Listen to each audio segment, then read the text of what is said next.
Now I want to tell you the story about our very first campaign.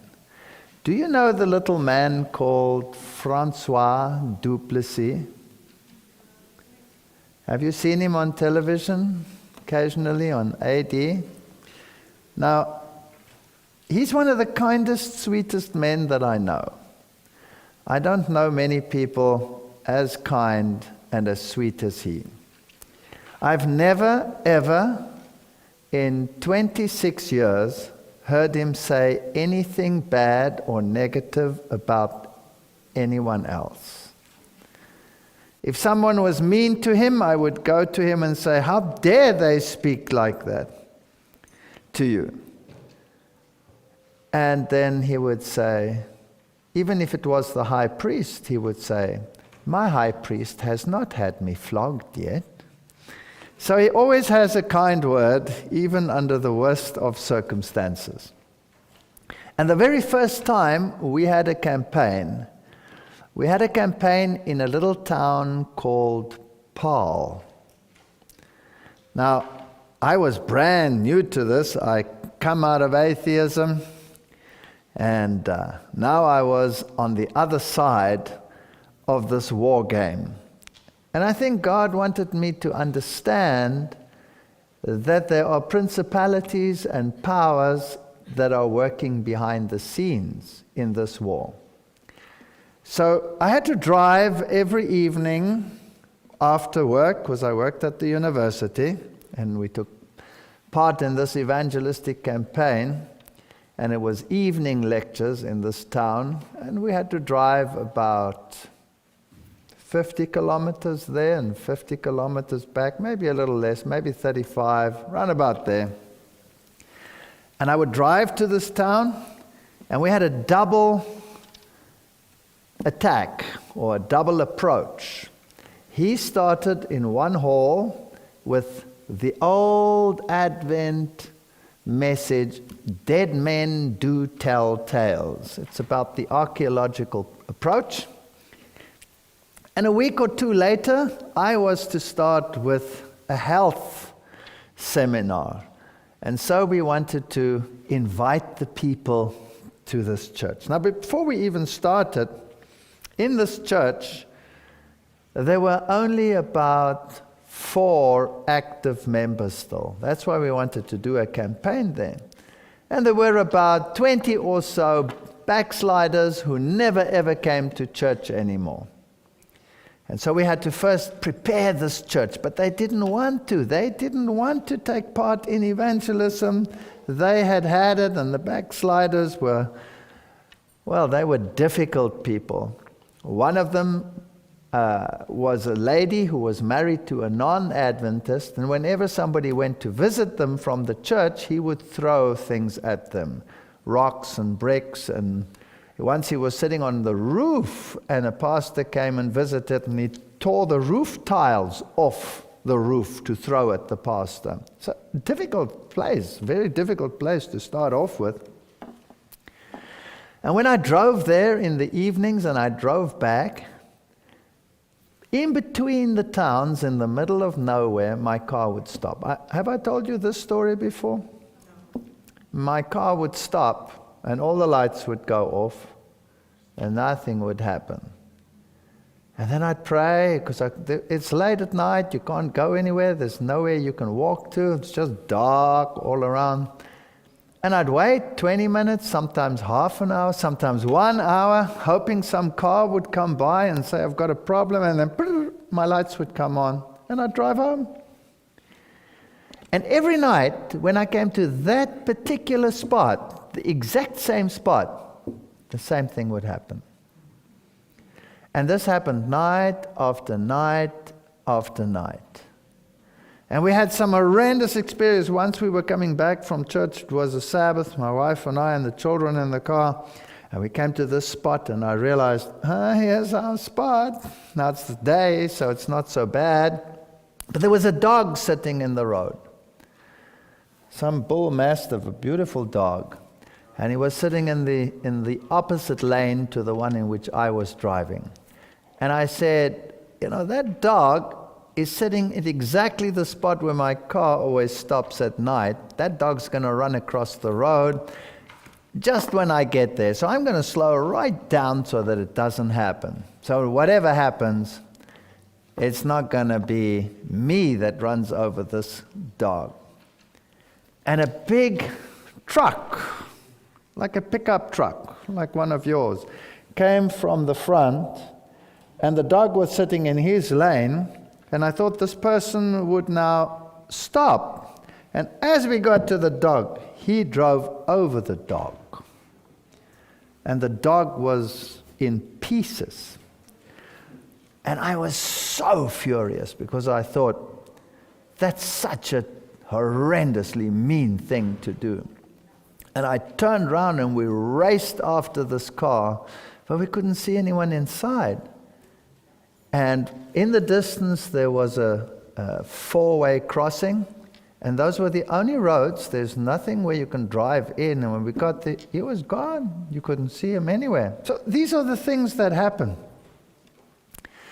And as we got into the campaign, the strangest things started happening.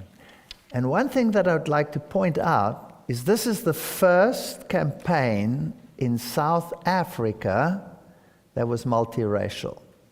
It was just at the switch over of the political situation, and we had decided that we were going to have a multiracial campaign. So we had the town hall, and whoever comes is welcome, no matter what tribe or race or creed they consisted of. They were going to be welcome.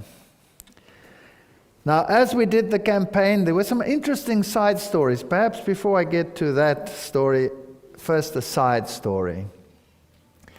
A man came to Francois' lectures. I hadn't started yet. And he became interested, and he started seeing these truths.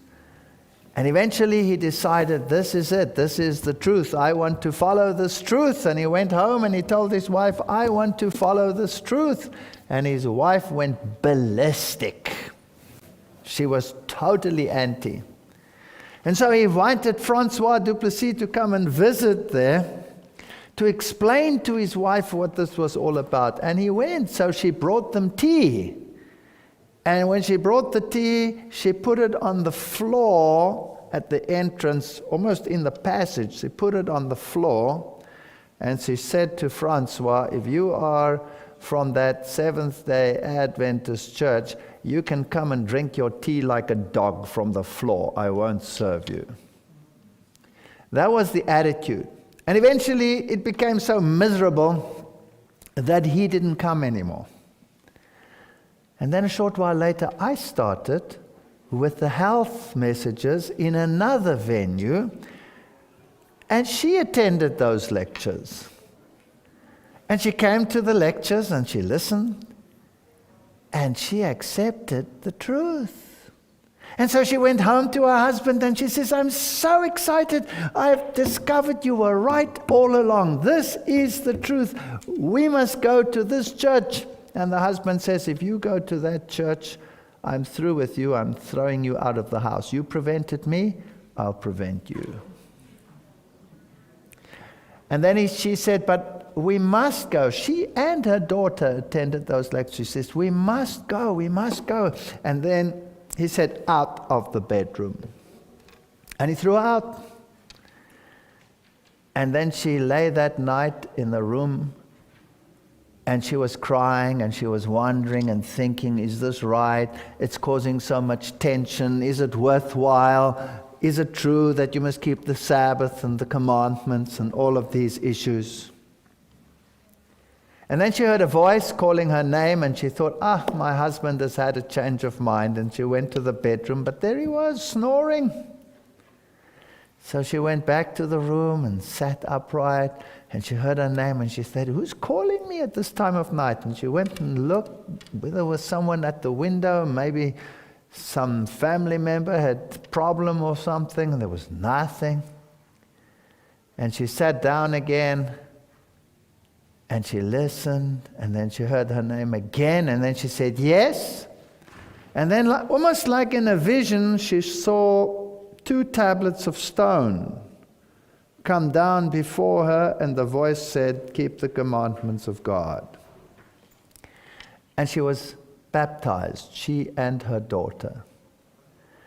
Just to run ahead a little bit, for 1 year, that man made her life a misery. He mellowed a little bit later, and he would condescend occasionally to bring people with a car that lived nearby to the church, but he never put his foot in the church. And on one of these occasions, it was raining, it brought people, and he was sitting outside. He refused to put his foot in the church, but he was willing that his wife was there or something.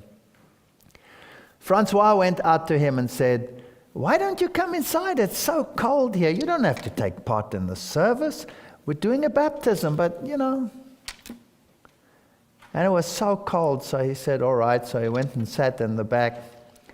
And after the service, when we all went out and we locked the door, he said, I missed my baptism. I'm so stubborn. So Francois said, no, you haven't missed your baptism. We opened the church and he too was baptized. So this is how God works. So I experienced all these miracles. I experienced this thing with the car stopping every night. And in the middle of this, there was another man who today is active in the work. He even served as pastor for some of our churches. And this man phoned me in a tremendous panic during this campaign. And he said to me, there's something seriously wrong. I phoned Francois Duplessis to ask him something, and a woman answered and screamed at me, and it was so demonic, and she screamed, I've got him where I want him. And I was such a fright, I put the phone down. Do you know anything about what's going on there? And I said, I have no idea. Now, I lived in a town separate from Francois, about 30 kilometers away from him. So I phoned, my wife was present in the house, and I phoned Francois, and I thought, no, what's going on here? And as I phoned him, a woman answered, and she laughed like a demon, and she screeched over the phone. And she said, I've got him where I want him. I've got him where I want him. He's sitting on the floor. He's finished. And she laughed like a drain that my wife could hear her screeching over the phone at a distance as far as the back row of this church. And I slammed the phone down. I got a big fright. I thought, what's going on here? And I thought, did I have the wrong number? And I dialed again. And Francois' wife answered. And she was crying on the other side. I said, what's wrong over there? What's going on? She said she doesn't know, but Francois is sitting on the floor in the office, and he's not getting up. And so I said, we're coming. So we loaded the children in the car, and we rushed through there. And what had happened, he'd received so much opposition because in that town where we were having the campaign, which is the town called Paul, the ministers of the other churches had put pressure on our conference to such an extent, and you must understand what power these people wielded. Because in South Africa, church and state were one. In fact, the religion that was propagated, Calvinism, preached predestination, and on the strength of that predestination, they had connected it to racialism. So a meeting that was multiracial would arouse tremendous opposition, not only from the populace, but also from the churches. And so they had put pressure on the conference, and they'd phoned Francois and told him that he must cease with his campaign forthwith, because it was causing too much trouble. Now we were experiencing these miracles, and we decided, no, we're not going to stop, or he decided he's not going to stop the campaign, no matter who tells him, even if the Prime Minister tells him, this is God's work, and souls are at stake, he's carrying on. And so they made life so miserable for him that he became so depressed, he went and sat down and he couldn't get up. And when we got there he was, sitting in his office. And I said, what's wrong? And he couldn't get up. He couldn't move. It wasn't only spiritually, mentally, it was physical. He couldn't move. And that night he had to do a lecture. And so we said to him, what are we going to do? And we prayed and we prayed. And then we had this friend of ours, we picked him up. And he was like in a fetal position. He was like this. He couldn't get up from this stance. And so we carried him. He's a light little man. He's a short little man. We picked him up and we carried him to the car, put him in the car, drove him to the campaign, and we had to get him out in that same position. He couldn't get upright. He was down there. And we carried him into the hall and put him on the front chair. And by the time the meetings were to start, he still couldn't walk. We'd prayed, we'd done everything we could, and he could hardly talk. And we picked him up and carried him to the pulpit and put him next to the pulpit because he couldn't stand behind the pulpit because nobody could see him then. So we put him next to the pulpit and gave him the mic, and there he started to whisper his lecture. And he whispered his lecture. And as he lectured, his voice got stronger and stronger and stronger. And he rose up from the ground, and by the 15, 20 minutes into the lecture, he was the old Francois. Now, why would God permit such strange events to happen? And I realized we're not fighting against flesh and blood.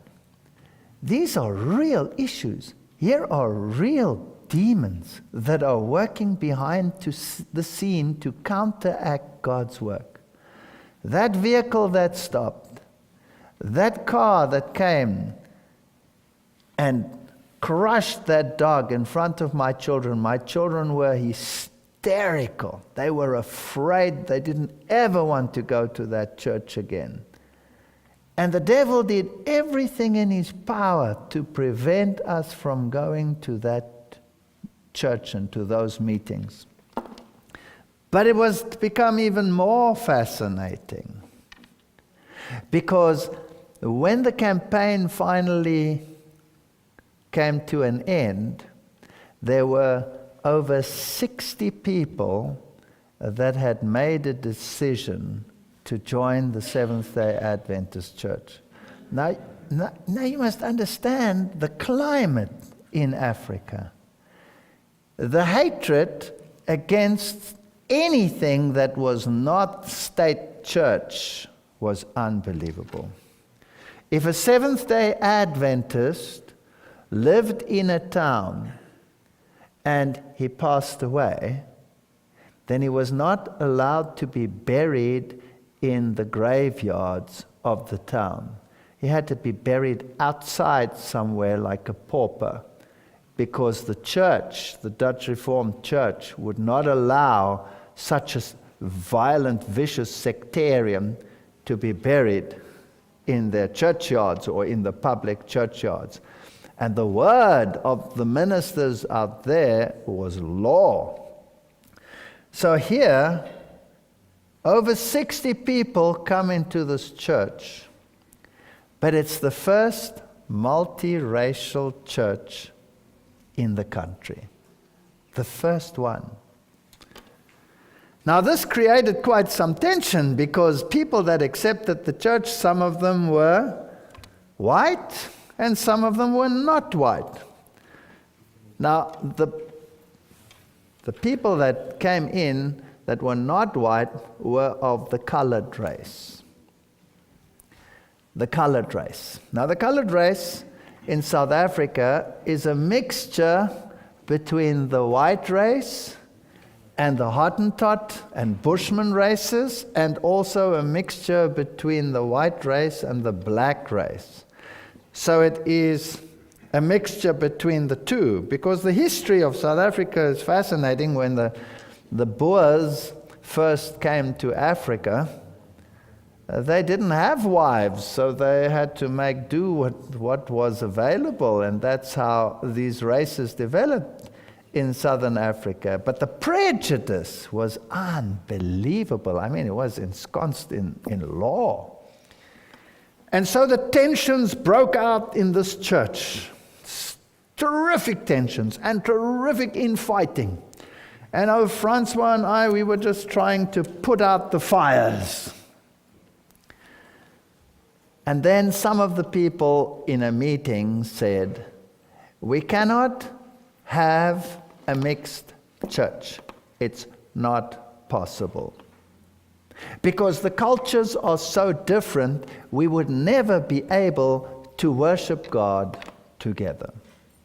Some of these people, they have totally different music styles. Their rhythms are different. They don't read the Bible like we read. They will not be able to sing the hymns like we sing. They dress differently. I said a lot of worse things that I won't want to repeat here. And we tried to reconcile these minds. There was just no way. And then they said, and if it gets worse, and black people come to this church, then it'll be total disaster, because then you have it even more so. And they mentioned all these things again. Now, not all of them were like that, but you had a hard core of people that had come in that wanted the truth, they wanted the Sabbath, they wanted all of those things, but they didn't want every nation, tribe, and tongue and people. That was not acceptable.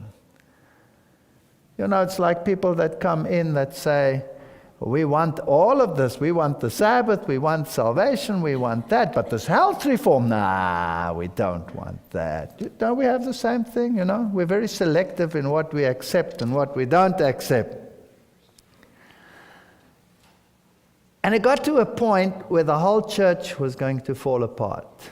All that work, all that pain, all that suffering, and the whole church was just going to disintegrate. And I was doing the sermon one morning, and it was a Sabbath. And actually, it's quite funny. In the one town, we had two towns where Francois was the pastor. The one was called Paul, and the other one was called Paro. Now it sounds different, but in Afrikaans, it's Paro and Paro. And if you say it quickly, it's Paro and Paro. Paro and Paro. So he would phone me and say, you're preaching in Paro today, and I'm preaching in Paro today, and I'd say, fine, thank you very much, and we'd end up in the wrong church. We'd end up both in the same church, and they were, 30, 40 kilometers apart, and you're supposed to start preaching, and you're in the wrong place. So it got very tricky. Anyway, he phoned me that day, and he said, you're preaching in Parol. And I said, is it now Peril, or is it Perot? And he said, no, it's Peril. So that's the church where we had this difficult church. So I went to this church that morning thinking, oh, we're going to have trouble again today. And there they were all sitting, and they were infighting, and there was aggression. And I went to the front when it was time for me to do the service. And as I went to the front, a black lady walked in the back. Now, every eye turned in horror, because this was not a colored lady. She was black. Now, the colored people come in every shade of color from light to dark. But this one was a black person of the black race. And she was dressed immaculately. Immaculately. My wife would remember the dress better than me, but every eye did that. And you could see the hair rising on some folks' heads. And she went and sat down relatively about there. And my wife was behind her and watching her. And then as the first hymn was mentioned, she got up with everyone else, and without a hymnal, she sang beautifully. And her voice rang across the audience. And we thought, this is strange, because these people had said what?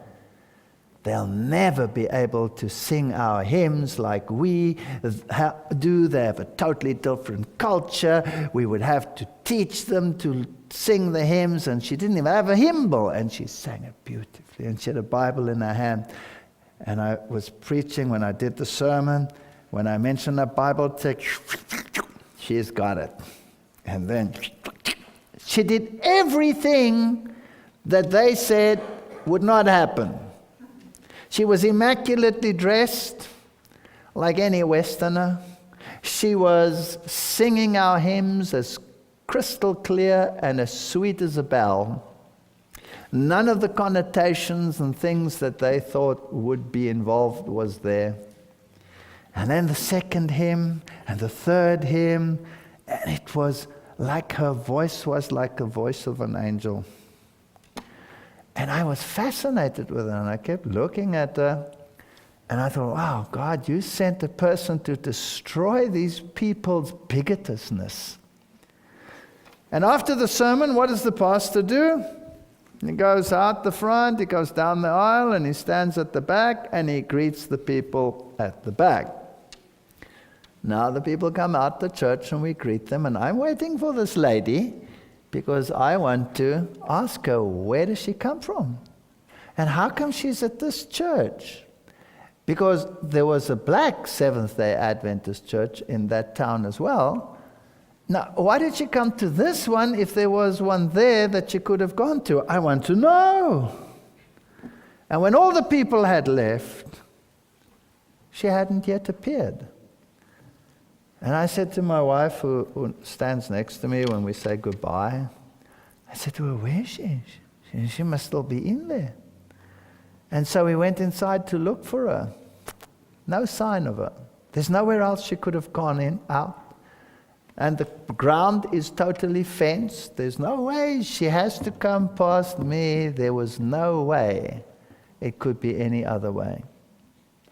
So I believe that God sent an angel, a black angel, to destroy bigotry amongst God's people. And it wasn't very long. It was just 2 weeks or so, and all the troublemakers had departed. It was about 10 of them. They refused to stay in a church that was multiracial. That's how the first multiracial church started in South Africa. And what a privilege to serve a God who, in the final events of this earth's history, wants to bring together every race, tribe, and people, and to create one nation under God that love Him and keep His commandments. And that is what I wish for all of you, that you may understand that this is not just a message that we have. This is a separating message. This is a call to mankind to set aside all of these differences and conflicts and to come together under one banner. And the Bible says, they gathered themselves to the law of God. And if you keep the law of God, then you will love your neighbor as yourself. And you will no longer seek a place of supremacy. But I also learned something else that has caused quite a bit of strife. Listen to God before you listen to man. If God tells you to do something and someone else tells you to stop, and you know that this calling is from God, if He's telling you to do an evangelism and someone tries to stop it, it's not from God, no matter who it is who's trying to stop it. You have to obey God more than you have to obey man. And these early influences in my own evangelistic life showed me that if you do what is right, and if you persevere, there is no way that God will leave you and forsake you. He will be with you. And I've had so many occasions with the message that I bring where even our lives were in danger, and God would bring us through every single time. I will not forget in Slovenia, we were on the stage and the Orthodox militia decided to disrupt the meetings. They ran into our meetings, they ran onto our stage, and it was a huge hall. I mean, there were over 1,000 people in that hall that had come to the meetings. They ran to the front, they grabbed the mic out of my hand, they shoved me aside. I had a small, tiny little blonde interpreter, translator, and they shoved her aside, and I went and stood in front of her. And they told me to get off the stage, and I refused. It wasn't their stage. This was God's stage. And they looked at the people, and they said, if the people do not get out, they will come with their entire militia. Do you know that the church there, the Orthodox Church, has its own basic police force to make sure that nobody interferes in their backyard? And they said to the people, get out or we will come and beat you all up. And those people got up like one man. And I thought they were going to leave. No, they came forward and they said, no, you go out or we will beat you up. And so the man backed off a little bit and he said, I'll be back in 15 minutes and we will wipe you all out. I'm going to fetch the backup troops. And the conference president, he was there, he found the police. And the police arrived. The chief of police arrived with all of his officers and 250 policemen. And they surrounded the entire hall with their policemen, fully armed. And the chief of police and his top brass sat in the front row of my meetings. Those people arrived with hundreds of people to come and attack our hall. And the chief of police took a law, or told them that there was a law where he could arrest them and put them in jail for public violence without a trial for months. And so they didn't attack us, and I did that entire campaign under police protection. And that taught me something else. If your audience is too small, God will enlarge it. So, in this battle, let us stay faithful and let us preach the message. I've learned something else, and that is that the devil will always wage war if you preach God's truth. You will always be in a war. But you have to learn to accept the fact that you have no might over him, no control over him. You have to just go forward and leave the consequences to him. And he will not leave you nor forsake you. I remember we were doing this campaign, and I was doing a campaign in Cape Town, and I was living in a town called Somerset West. And during that campaign, a prominent evangelist actually came into the truth. His whole family came into the truth. But the devil was so mean, and he tried to make it impossible for me to do that campaign. And he doesn't normally, under those circumstances, attack me directly. He will attack my wife, or he will attack my family. And so my wife had an operation, and we warned the doctor about certain things, and he ignored us totally. And she nearly died after that operation. It was quite a thing.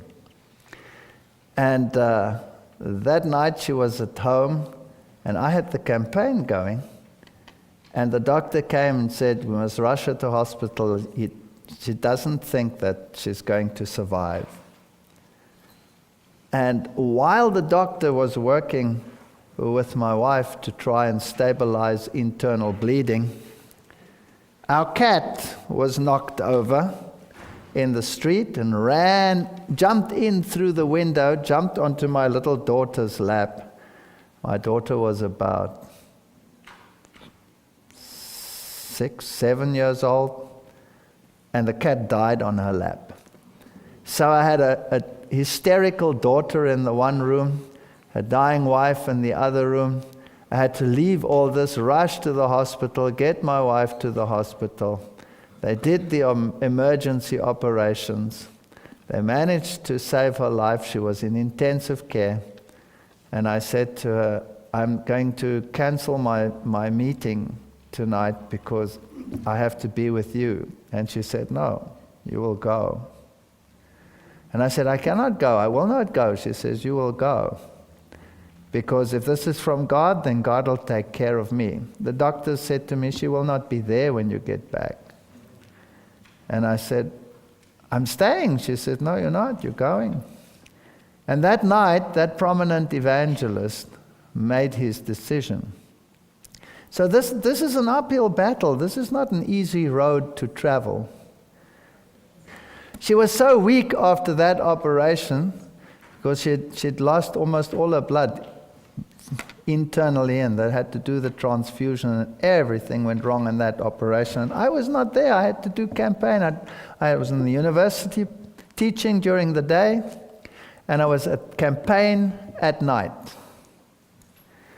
And she had to cope with these things alone. She had to cope alone. And she was so weak, she couldn't go to the bathroom. She couldn't go to the bathroom alone. And we had no money because after I had become a Seventh-day Adventist, I had to experience how all my funds just went down the drain. And we were so poor, we had no money to get help or someone to look after her. And we were new and in the Adventist church, and we are proud people. You eat your shoes before you ask someone for help. That's also stupid, by the way. And she had to stay at home alone when I went to the university. Now, fortunately, at the university, if your classes are finished, you can nip home. It wasn't too far to help her. And so in the morning, I would prop her up in the bed and bring her breakfast and feed her and get the kids ready and do all the things that a wife normally does. And then I would leave, but I wouldn't be able to come back, let's say, till after lunch. So I helped her with the bathroom things and hoped nothing would have to happen until I got back after lunch, and I'd give her a little plate of food. And she always liked fruits and things like that, so she had fruit and bread and avo and all of these things right there next to her bed that she didn't have to get up because she was too weak to get up. And of course she was alone in the home, the children in school, she's alone in home, no one to help her, she's weak, and she was feeling very, very depressed. And we had a dog and we had a cat, and in those days it was quite safe in our country, so the back door was always open so that the dog and the cat had access to the house but could go to the garden to do whatever they had to do. But she was so lonely. And as she was lying in the bed there, she heard a little pitter-patter coming down the passage. Now, this was very strange. What was this? And it came and it came into the bedroom, and it was a squirrel. Now, she loves animals, and so she watched this squirrel. It's a wild squirrel. And the cat would chase wild squirrels and catch them and kill them. And this squirrel walked past the dog and past the cat. And the cat and the dog did nothing. And the squirrel would come, and the squirrel jumped onto her bed. And then the squirrel would come up to, and it always happened around about lunchtime, and he'd come up to her plate. And so she would share her avocado with the squirrel, give him half, and he would eat half out of his little shell. And then he'd go lie next to her on the chair, stretch himself out in the sun, and go to sleep for half an hour next to her. And this kept her buoyed up and happy. And this happened for 6 weeks, every single day. Every single day for 6 weeks, lunchtime, that little squirrel came down the passage, jumped onto her bed, comforted her, ate a little bit with her, slept with her, and then went out. And after 6 weeks, when she was capable to get up again and to start moving around the house and walking, the squirrel didn't come into the house anymore, he just stayed in the trees outside. And as she got stronger, one day she was standing there at the kitchen, and she looked out, and the squirrel was in the tree. And the squirrel came running down the tree, down the stem, and he came rushing into the house. And he ran up her leg, onto her shoulder, ran down to the other side, down the other leg, and ran out onto the tree. And from that day on, the squirrel was gone. It never came back again. Now, what are the lessons in these stories? You know, God is in the detail. He's not only in the big things, He's in the little things. He cares about you. And that is what makes us so determined to carry on no matter what. Because it doesn't matter what the devil throws at you. God is there to comfort you. And we're still here, aren't we? Yes, sir. We're still here after all those times. I was lecturing in Durban. That's one of the big cities in South Africa.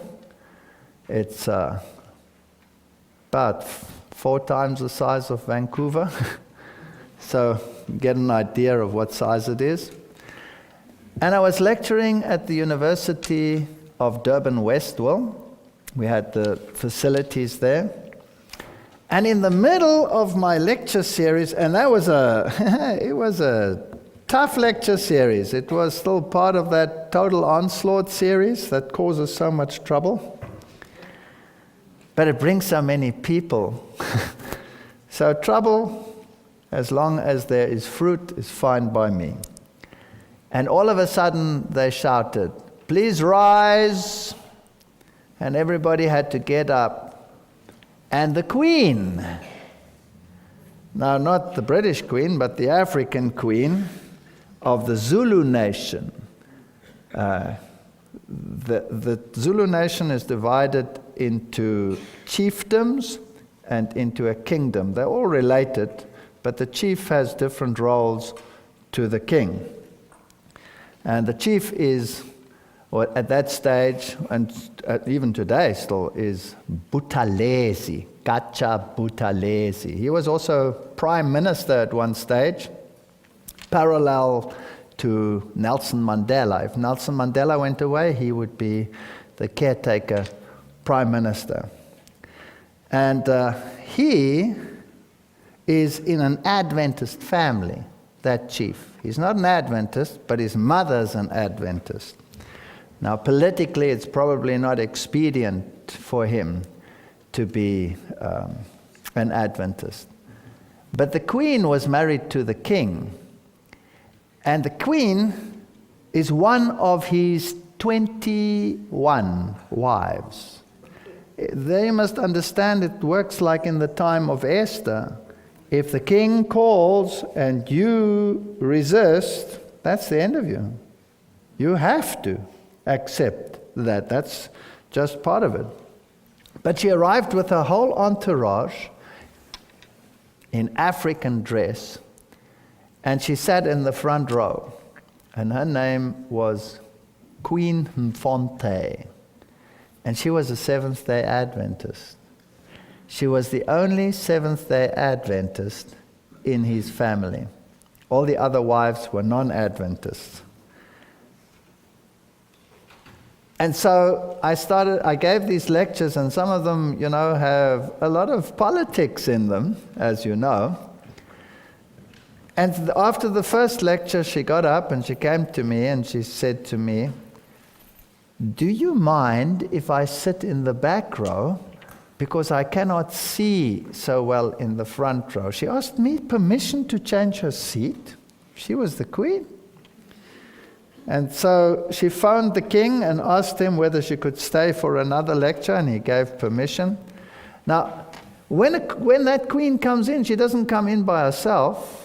Her bodyguards are there, about 5 or 6 bodyguards.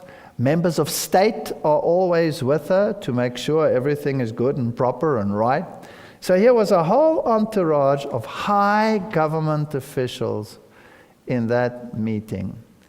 And at the end, she asked me and she said, "This message should go out to the entire world.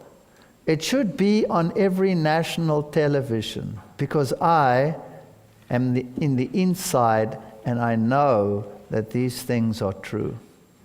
And will you please send me a complete set of your DVDs, because I want our ruling echelon to know what this is all about." We sent it to her, but from then on you're working with public officials, so whether she actually got it or not, I do not know. But I do know that since then, I've had occasion to speak to the chief of police. I've had occasion to speak to very high government officials. I also know that this message is in the highest levels of governments in the world. It's in the highest embassy levels of the world. There are whole dossiers on this message at the highest levels in the military. Even the soldiers in Iraq watch these messages. Don't underestimate God and how He works. Thank you.